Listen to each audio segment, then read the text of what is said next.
Hablaremos esta noche de Vincent Priesnitz. Vincent. Se escuchará Miguel en la Vincent lejanía la siguiente pregunta. ¿Quién demonios es Priesnitz? Bueno, vamos a ver. A ver. No era un señor muy importante, pero sí extravagante. Durante el siglo XIX, como ustedes saben, se pusieron de moda las abluciones curativas o incluso fecundantes, es decir, baños que convertían al titular en una persona fecunda o sana. Muchísima gente visitaba distintas aguas benéficas, promovidas en distintas ciudades por mercaderes, bueno, que estaban interesados en que uno se pegara una enjuagada aquí o allá. Ayer mismo, hablando de María Luisa, recordábamos su paso por Ischls. Las aguas termales de... Había unas aguas que, según se decía, amenguaban el deseo deshonesto de las damas demasiado ardientes. Bien. La emperatriz Josefina, hemos contado muchas veces que buscando descendencia iba de agua termal en agua termal, ¿no? Y Napoleón la acompañaba muchísimas veces. También Eugenia de Montijo, la mujer del otro Napoleón, Napoleón III, concurría con su esposo cada vez que se enteraba de la existencia de alguna fuente prodigiosa, ¿no? Chopin quiso curar sus males de distintas termas, lo mismo hizo Lord Byron. Y hubo alguien que a principios del siglo XIX usufructuó aquella fe de la gente en el agua y desplegó todo un sistema de curaciones parecido a aquel que impusiera Anton Mesmer. Hemos hablado aquí de Mesmer. Sí, ¿Se acuerda? Se juntaban todos los pacientes alrededor de un tacho con agua, agarraban todos un palito y se conectaban o se agarraban de las manos y se producía una cierta energía que, según Mesmer, producía curaciones. Bueno, este hombre, Priesnitz, siguió los pasos de Mesmer con distintos procedimientos. Se llamaba Vincent Priesnitz. Era de la ciudad de Grafenberg, un pueblo de Silesia, que por entonces pertenecía a Prusia. Había nacido en 1799. Priesnitz fue una especie de médico aldeano que se hizo famoso en el pueblo después de curar a algunos vecinos con el agua de una fuente que tenía y que, según él, tenía poderes medicinales. Bueno, cada uno que tenía algún problema iba con Priesnitz, este le pegaba una lavada, después lo envolvía en un paño y algunos pacientes se curaban. Muchos tuvieron a Priesnitz por un mago. Su esponja, hay que decir que usaba una esponja, y su agua tenían para muchos fuerzas ocultas. El obispo de Vogelsiffen lo amenazó con la cárcel. Pero cuando el propio obispo llamó a Priesnitz para que lo salvara, Priesnitz lo salvó. Y entonces el obispo empezó a elogiar a Priesnitz incluso desde el púlpito y las visitas aumentaron. El caso es que la comunidad médica, no veía con mucha simpatía las curaciones por medio de la enjuagada. Más tarde, 3 funcionarios llegaron hasta la casa de Priesnitz para investigar cómo era el asunto, a ver si no había ningún fraude allí. Lo primero que hicieron fue inspeccionar la bañadera, pero no encontraron nada. De cualquier manera, creyendo que algo podía ocultar, le embargaron la esponja y le comunicaron que en lo sucesivo tendrían que lavar a los enfermos solo con la mano, por si era que la esponja ocultaba algo. En realidad, con eso se logró que el método tuviera mayor intensidad, porque parece que las manos de Priesnitz eran más efectivas que la esponja, como sabe cualquiera. Sí, vamos. Siempre es preferible un procedimiento mágico, amoroso, científico, hecho a mano limpia que con una esponja intermediaria. ¿Cómo se curan las escrófulas, amigos? Sí, señor. Bueno, con imposición de manos del rey de Francia. Cuando la Revolución Francesa abolió la monarquía, la enfermedad de las escrófulas creció exponencialmente en Francia, o por lo menos así me parece a mí que debió haber sido. Claro, claro, no haber rey, imagínese. De manera como el republicanismo, con su poca fe, termina perjudicando al pobre, claro, al pueblo al que señor. pretende defender. Bueno, el caso es que Prysnitz era más eficaz a mano limpia. El mismo rey francés Carlos X quiso visitarlo. Hubo algunos cruces de cartas para establecer ese encuentro. Los ministros de Carlos insistieron en viajar con él porque no querían que nadie, y mucho menos un extranjero, anduviera manoseando al rey. El caso es que durante estos años Prysnitz tuvo una intuición científica. Conjeturó que transpirar hacía bien. Entonces, a las enjuagadas agregó la técnica de envolver a los enfermos con unas mantas de lana para que sudaran. La terapia consistía en baños fríos, baños calientes, abrigos, sudoraciones, otra vez, todo así. Todo tenía que ver con los cambios de temperatura y estaban recomendados especialmente para la gota, la tuberculosis, la fiebre y la peste misteriosa, que no sabemos cuál era naturalmente. Prysnitz construyó una casa con varias barracas de madera para los clientes. En aquel pueblo vivían 3.000 personas, visitaban los baños unas 6.000 por mes y se sometían allí a unos procedimientos que no viene al caso explicado. Y aparecieron en el mismo pueblo algunos competidores. Qué feo, claro. Viendo que venía mucha gente, que algunos se pasaban haciendo cola, bueno, pues le ponían otro enfrente. Cobraba un poco más barato y todo. Y claro, listo, y la gente decía, lo mismo. Si está cerca de hacer bien. Engañar por uno que por otro es lo mismo.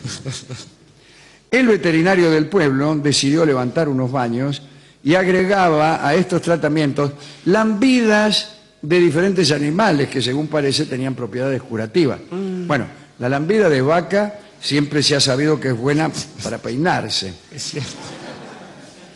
La lambida del perro es buena para cicatrizar y todo así. Sí, es buen cicatrizante. Claro que sí. Yo cuando tengo alguna herida, me hago lamber. Sí, yo también. Sí.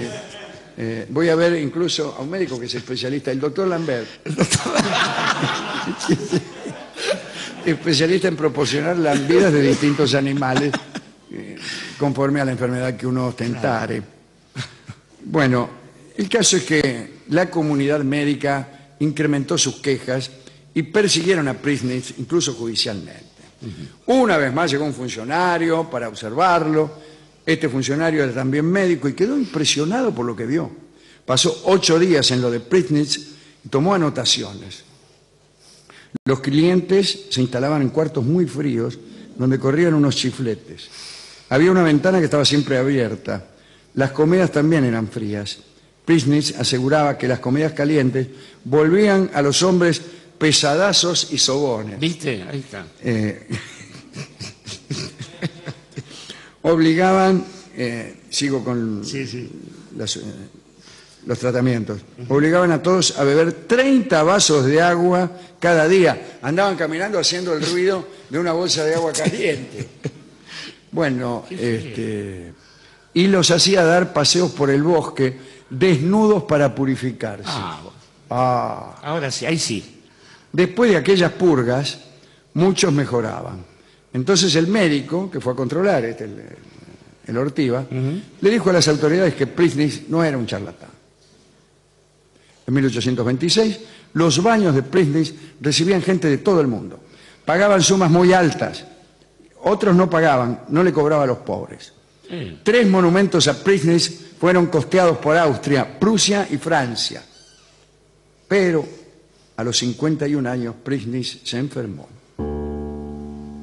Tuvo un ataque de apoplejía. Llamaron a unos médicos para que le hicieran una sangría. Es el procedimiento usual en estos casos. Pero Prysnitz no lo permitió. Dijo, yo solo me curo con agua. Sus ayudantes procedieron como él les había enseñado. Y bueno, a los pocos días murió.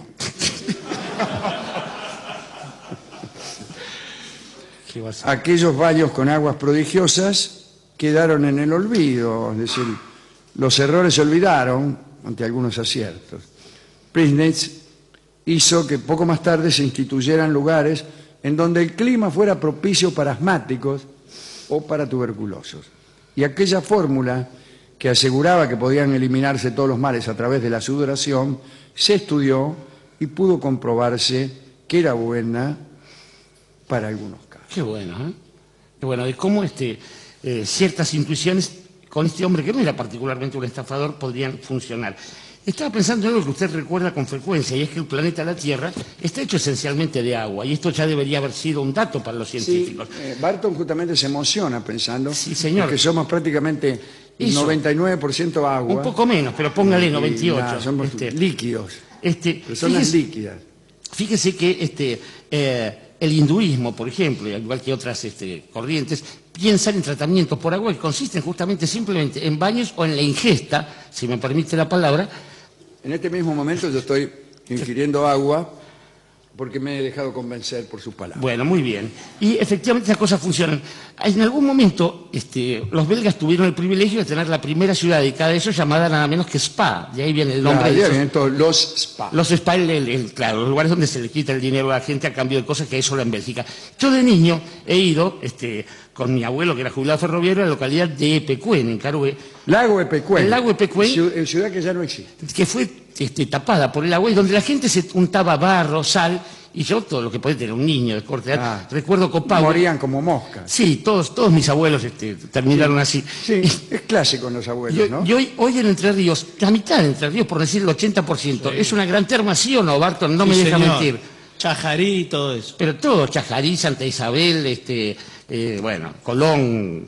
¿Y de dónde salieron las termas? De abajo. ¿Recién las descubren ahora o es todo chamullo? No, si usted cava bien para abajo encuentra. Las instalaron obras sanitarias. Sí. Va a los de obras sanitarias y se instalan las termas. ¿Sabe cuánto tiene que cavar? Por lo menos 1000 metros. Y después los tanques que hay, sí, señor. el gas, todo. Sí, y salen chinos de ahí abajo. Y le echan un poco de sal también.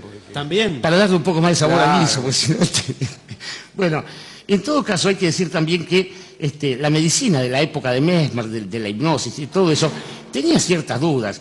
Hemos dicho también que, ayer creo que lo comentamos, las corrientes de pensamiento oscilaban. Era una época donde primaba el romanticismo, que era una especie de corriente que propugnaba el retorno a la naturaleza. Todo lo que era natural era bueno, a diferencia de lo que creemos nosotros. Claro. Y el retorno a esas energías y esos elementos era básico. Estaba con el descubrimiento de natural la electricidad, de la que también hemos hablado. La electricidad la relaciona con la esponja, y ¿en qué piensa uno? La silla eléctrica. Esponja más agua hoy en día es solo la silla eléctrica. Sí. La esponja prácticamente en Estados Unidos únicamente se usa para electrocutar criminales. Efectivamente, untando a las y testas. por eso, porque la gente ya siente algo cuando se baña con una esponja y dice, ay, es vivir peligroso. Cary Chessman, de Cary Chessman, de Silva Luz Roja y tantos otros. Pero en suma, Alejandro, lo que funciona hoy, lo que funcionaba con el bueno de Vincent Priesnitz, es lo mismo que ha funcionado siempre, que es la sugestión. Efectivamente, ¿por qué se empezó a condenar a esta gente? La Santa Madre Iglesia no podía tolerar que cualquier agua que no fuese bendita operase este tipo de milagros. Y se sabe lo que ocurre. Si un lugar está consagrado por el ritual, funcionará siempre. Si no hay ritual, si desaparece esa magia, ese lugar, al primer fracaso, dejará de ser el manantial sagrado y será, ante la mirada despectiva de todos los racionalistas, simplemente el arroyito. Y el arroyito es un tango dedicado a un curso de agua sin propiedades mágicas. Sin embargo, la propiedad mágica la tiene el guitarrista que toca este bello tango, que es Juanjo Domínguez.